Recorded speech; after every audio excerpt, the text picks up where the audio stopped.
Hey there, how's it going? CaptainGavlan coming back with part 5, my Shadowrun Returns Let's Play. When we left off, we helped free Coyote from imprisonment in this drug pen. And she and Paco headed back to the Seamstress Union, which we are going back to shortly. But before that, Coyote left us a mission to collect some gems from Stevie J, as well as we need to help that other dude find his son Zipper. I believe his name was Simp. So we're on a quest right now to get some gems and find Zipper, which I think will be up here in the penthouse.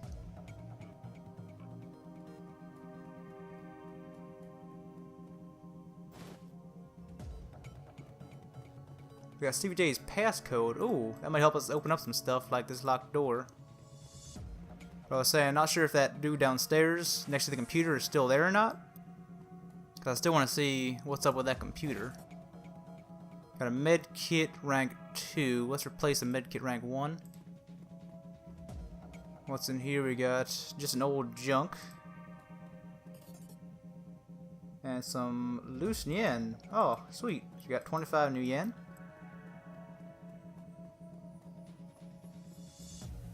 One thing that was kind of on my mind with the killer in this story. Oh, Hellhound. Oh man, 5 damage. That should be pretty easy though. Anyways, oh, well, that's a lot of health he has actually.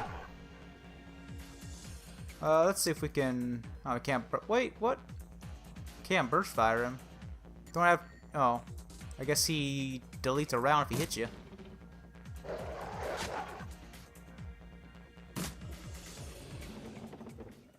We just kill him?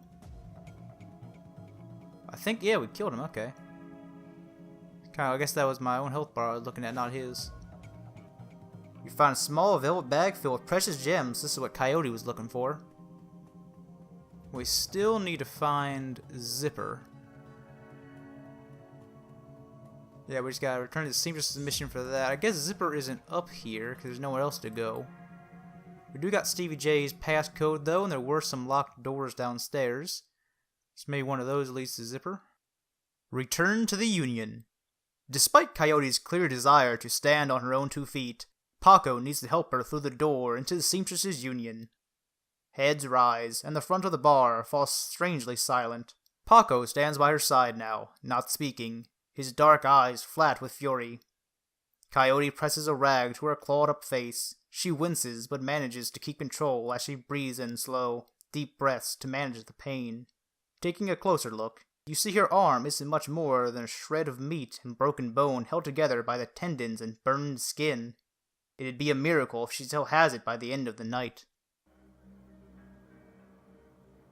Mrs. Kubata is tending the bar by herself when Paco walks in carrying the mangled and bleeding Coyote into the Union. As soon as the boss lady lays her eyes on her missing bartender, the place gets silent, fast.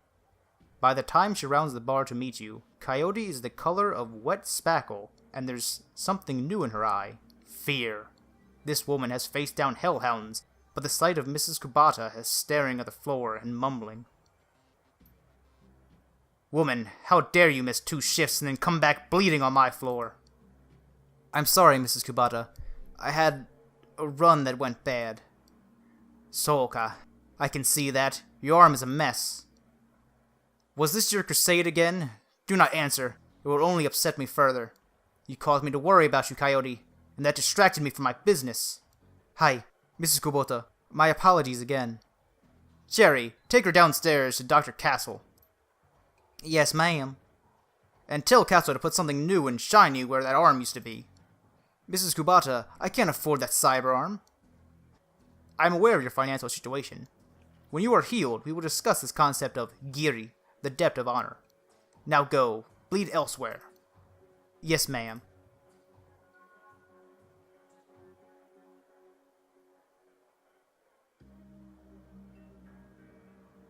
Her anger at Coyote's rashness slowly washes from her eyes and is replaced by tears. She sniffs, wipes them away, and inclines her head to you. Domo regato, Conduit. That girl is precious to me. It is not often that we see acts like this in the Barrens. You have performed a great service to my family, and I welcome you into my home.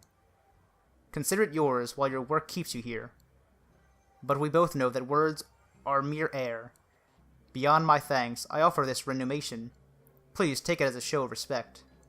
I am honored, Mrs. Kubata. Thank you. You are welcome, and I offer more than simple lodging. You will find that there is much more to the Union than meets the eye. Below us is a small facility available exclusively for disseminating independent operatives like yourself. In it, you will find vendors selling the best gear in the black market has to offer, a fully equipped cyber deck, and a secure place to rest the dreck hits the fan, as they say. Cyberdoc? Indeed, normally I require a percentage of the runner's income for use of my facility, but as I said, you are family now. Consider it a house. To gain interest, play GAFFC on the piano. Ooh, Cyberdeck, that sounds like I might become a cyborg over there. GFFC. Alright, so I wonder where this Cyberdeck is then. Another round! So, what did you say? Too heavy for me. Looking for a date. I'm game. Van Graz is busy, talking on his comlink, checking his heads-up display, and monitoring to a runner standing nearby. All at the same time, he's an intense little man. You get the sense that he likes to look busy. I'm Van Gras. Make it quick. Biz is good. Talk to me. I do street work. Got anything for me? He still hasn't looked at you. He's going a mile a minute. Nothing for you tonight, sorry. I'm doing a thing right now. Important thing. Talk to you later. Oh, hey guy, one more thing. He covers his comlink for a moment, tilts his head back your way, but you can still see he's staring at his HUD. I'm a fence too. If you got anything you need to unload, come see me. So we can get in the black market with that guy's help. This guy gonna talk to us? Paco. Nope. Just gonna stand there. So here's that piano they were talking about. The piano looks like it's been here since the Union was built, but doesn't look like anyone has played it earnest for almost as long. So we'll play GAFFC. As you slowly peek the notes out onto the keyboard, they spark a faint memory of wonder, immediately forgotten as the entire piano slides to the left, revealing a hidden staircase. You descend the stairs into the Union safe house. Alright, so looks like we're down in the black marketplace. We got some lockers here to check out. Welcome! No bunks available. Oh, we got a bank! That's nice. I think this is a bank. Can we hide these items in here? We got some drugs. Don't want to get rid of all my healing items, though. So, we don't really want this grenade either. We're just going to do that just in case we need to pick up anything else on our journey. David Fry 2. So this just looks like a giant shop. Doesn't look like we're having any quests here. We got Dr. Sarah Castle to talk to. Make it quick. I need to operate. Oh, cool, it's got a little demon hanging on her. Thanks for helping me out back there. Tell me about the night Sam Watts died. Sam's dead? Jeez, guy, do you really think this is the time? How did he die? This is going to have to wait. This woman needs surgery, now.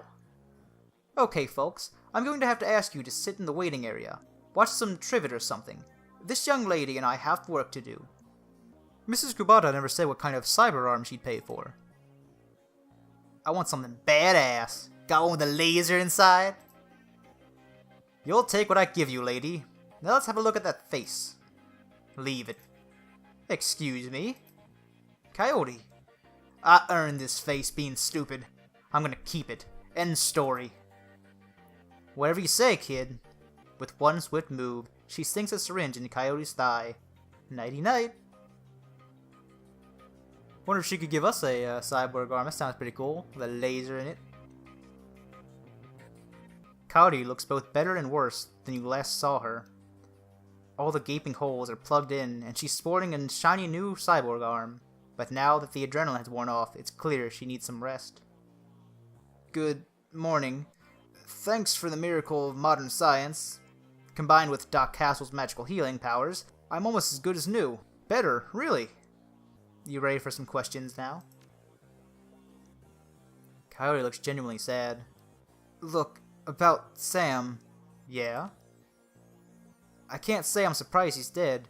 Sam was on a downward spiral for a long time. What can I tell you? You served Sam the night he died. What do you remember about that night? It was a pretty average night. Regular crowd. As I remember, Sam was drinking with a guy named Armitage. Jake Armitage? Yeah, you know him? Met him. He's a charmer, too. She bites her lower lip. I like gingers. Anyway, Jake and Sam were having a few... Well, Jake was having a few... Sam was tossing him back, but good. Eventually, he got loud, the way he sometimes did when he mixed drinks and who knows what. Mrs. Kabata wanted him ejected. Mr. Cluey wasn't around, can't remember why, so she asked Jake to do the honors. Jake dragged him out the back, into the alley. That's the last time I saw Sam. You said he got loud. Do you remember what he was saying? She thinks. Standard Sam Drek. How he grows up rich and didn't deserve this. How he hated his mom. How he loved his mom. It was pretty pathetic stuff. Did Sam have any enemies? She thinks.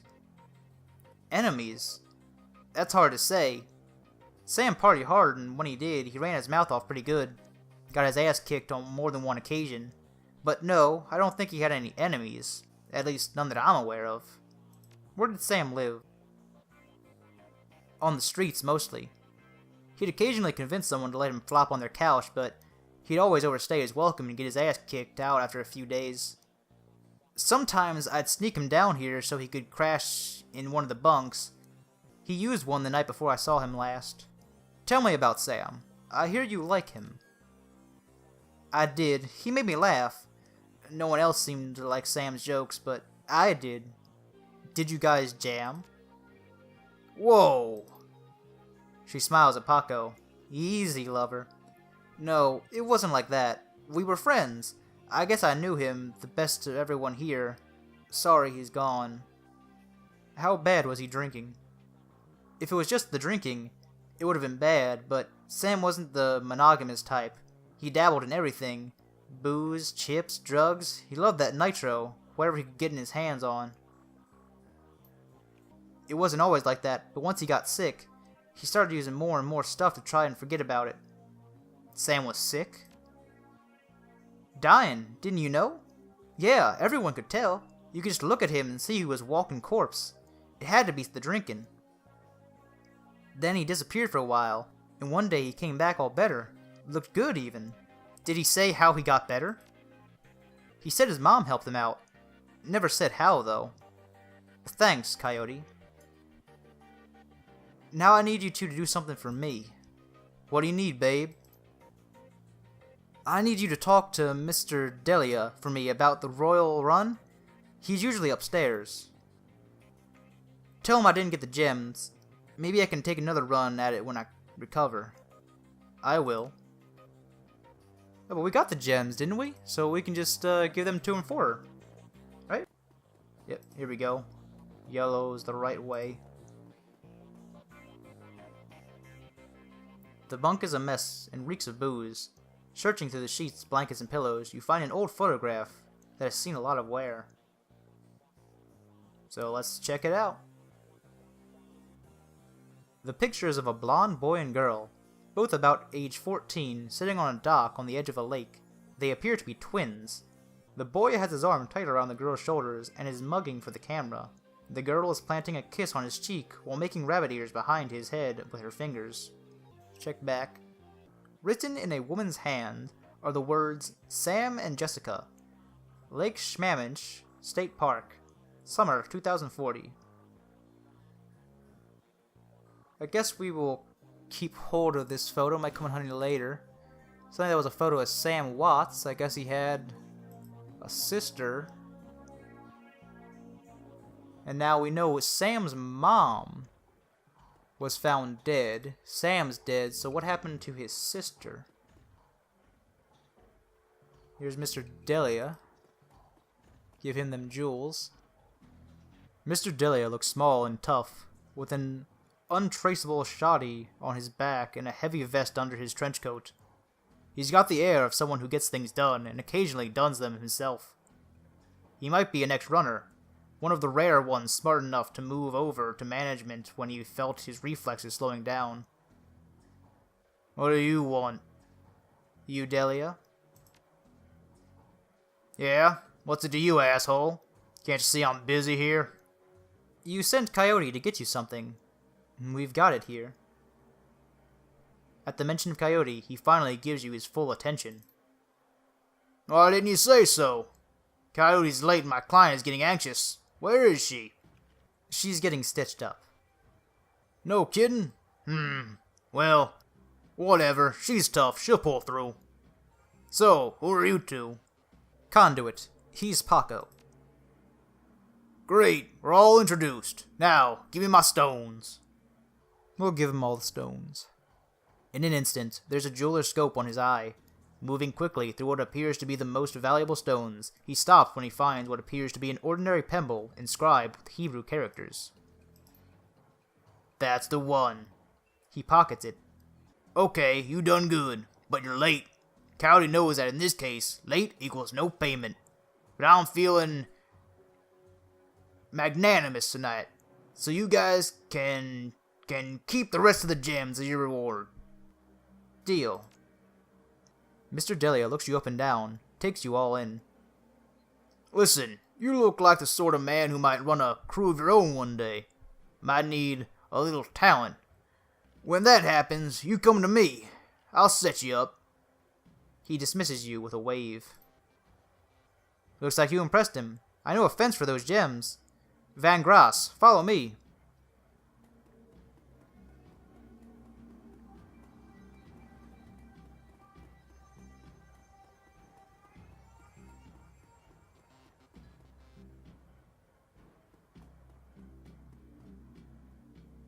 Van Grass is fiddling with his cyber eye while noodling on his PDA. You're back. Still busy? What's the story? We need to fence some stones. You the right guy? Stones? I don't know. I might be. Let me see 'em. You hear the servos in Van Grass' cyber eye whir as the magnifying lens slips into position. He bends his head over the stones for 2 seconds, maybe less. Where'd you get this dreck? Gumball machine? I'll give you 1,000 for 'em. So cyborgs for the win. Did the software in your HUD appraise the value of these stones? He looks amused. Could be. We both know that the International Gemological Institute will set the price far higher than your offer. It'll take time for you to get topping in for it. Let's call it 2,000. You've got a deal. Done. Give me your card stick. I just got 2,000 yen.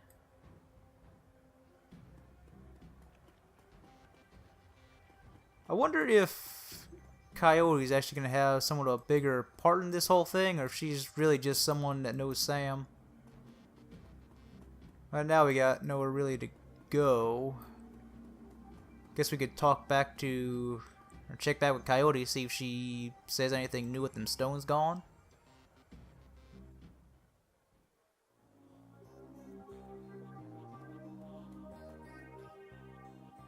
You're back. I think the highlights of the Wolves game will be on soon. Want to take a load off and watch them with me? Did Sam have a sister?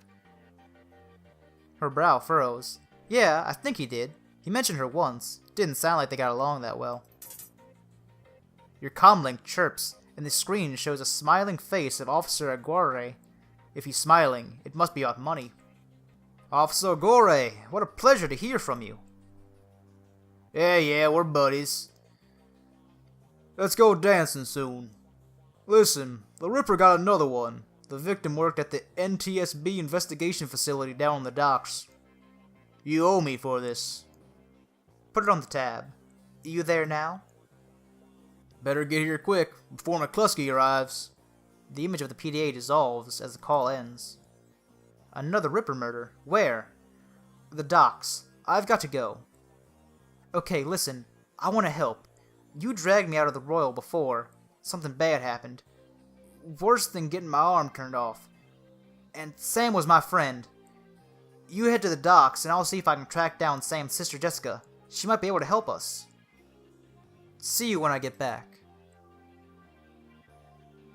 Alright, so now we're heading down to the docks to get the third murder victim. We don't actually know anything about the previous murders, but we know that Sam had his liver and spleen removed. And the second victim had her eyes removed. Now, Dresden was talking about how individual organs don't sell for much, so I'm wondering if maybe they're trying to do the opposite of a cyborg, trying to make themselves more human again. Take the cab to the South Seattle docks. The South Seattle docks. Leaving the Seamstresses Union behind, you head to the docks. The Ripper killed Sam, and maybe he or she slipped up with the latest victim. Left some useful evidence. Only one way to find out. South Seattle is your typical industrial area. Grit, grime, and gray. The rain doesn't help matters any. Layers of dirt mixed with abandoned wood pallets, repurposed into makeshift furniture for the day workers. Garbage collects in the gutters of the broken down street. Disreputable is this district's middle name. Your destination, the National Transportation Safety Board warehouse, is located on a small strip of the docks towards the less maintained end of the waterfront. Despite the presence of those who linger in such places, it's quiet as you approach the gate.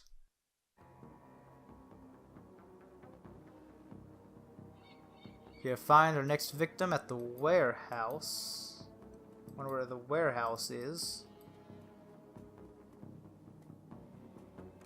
I guess we gotta go through here, but oh, is that somebody we can talk to? Oh, this guard looks bored.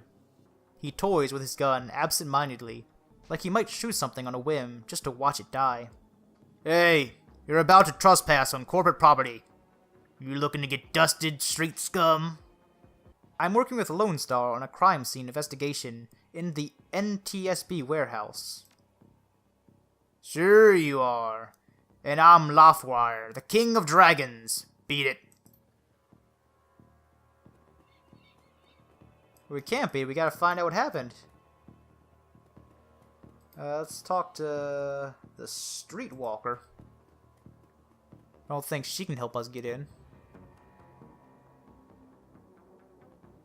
Hey, you looking for a good time? Know anything about the NTSB? Yeah, the bums around here have been stealing old crap from the place for years. Not worth my time, though. So if the bums are getting in, we have to have a way to get in. We're smarter than a random bum, aren't we?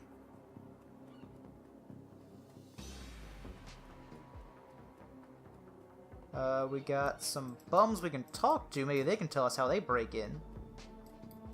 None of them want to talk to us, though. Oh, here we go. Now they'll talk to us. Hey, it's mine. Who raised you, a pack of wolves? That there ladder is rightfully mine. Can I borrow it for a few minutes? 5, eh? Sure. Maybe that noodle machine is still working. Alright, let's break into this place. Hey, you looking for a good time? Not me, a friend of mine. I need you to have some fun with the guard by the fence around the corner. She looks at you knowingly. Alright. 20 buys you 5-minute distraction. Then I gotta get back to work and earn some real new end. Alright, so we need to distract the guard. I was thinking it'd be pretty stupid if he just walked over and the guard didn't say anything. That's a big gun you have there. Standard issue, ma'am.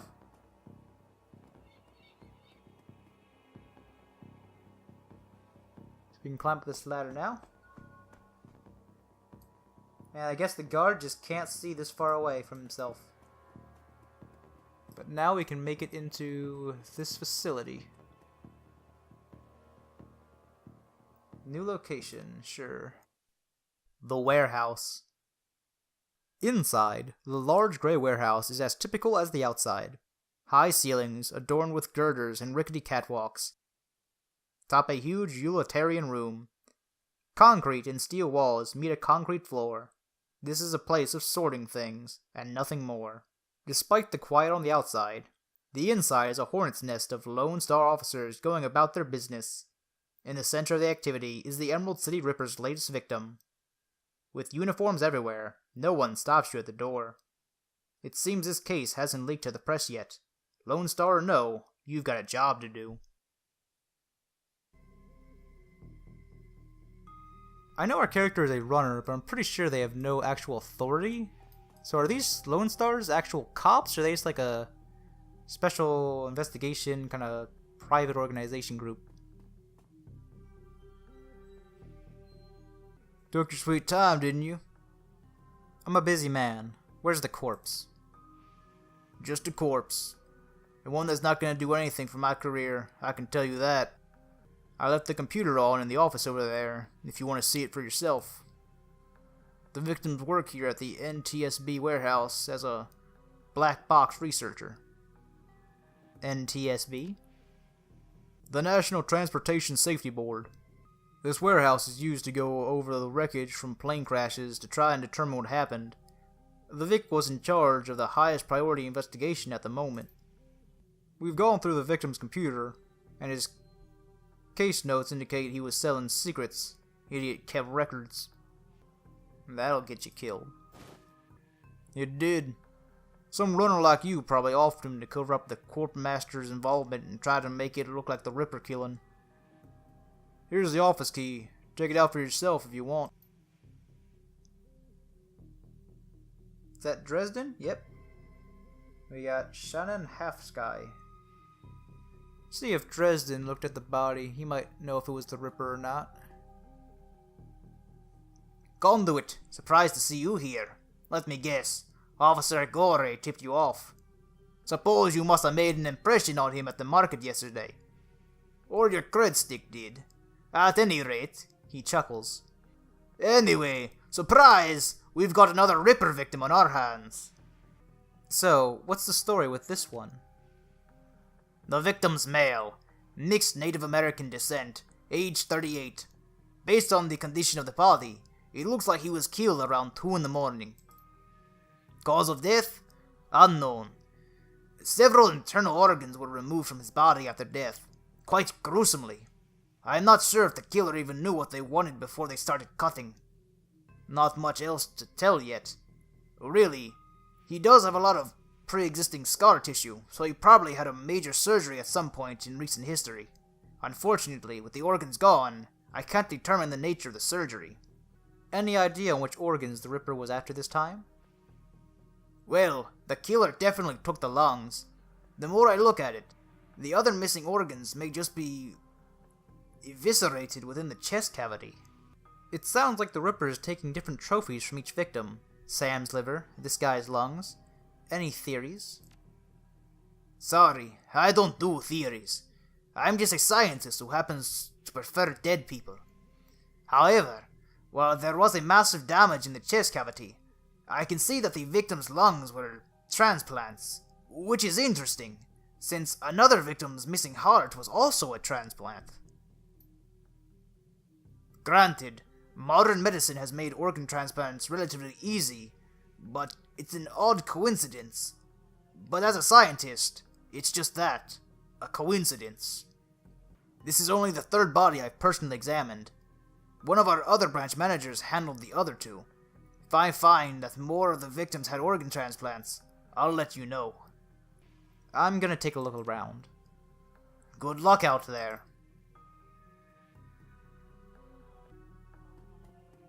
Guess we're gonna see if we can find any information out on that body ourselves. Doesn't actually seem like the Ripper was the same Ripper though. Dresden kept praising him for how good he was surgically, but this guy just kind of eviscerated everything.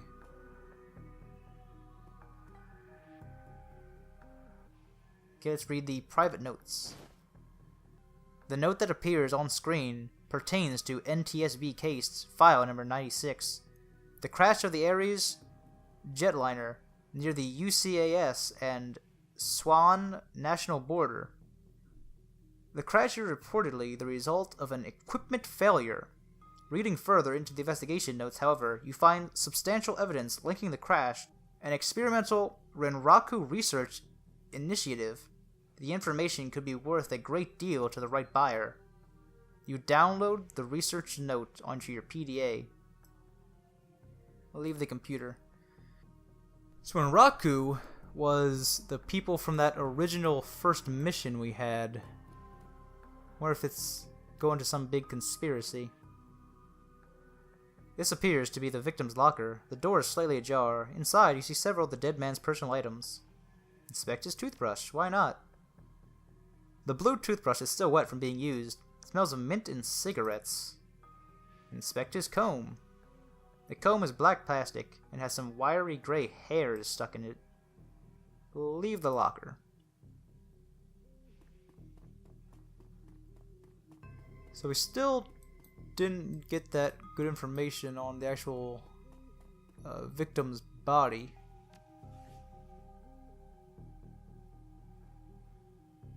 Investigate the murder scene.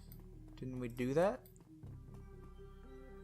Let's talk to Half Sky here.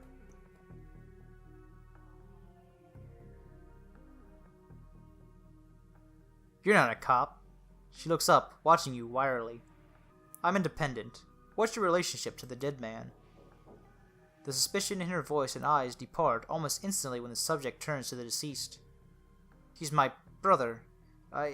I've been trying to speak with him, but I'm afraid his spirits are too disoriented by his recent journey to answer me. You're a shaman?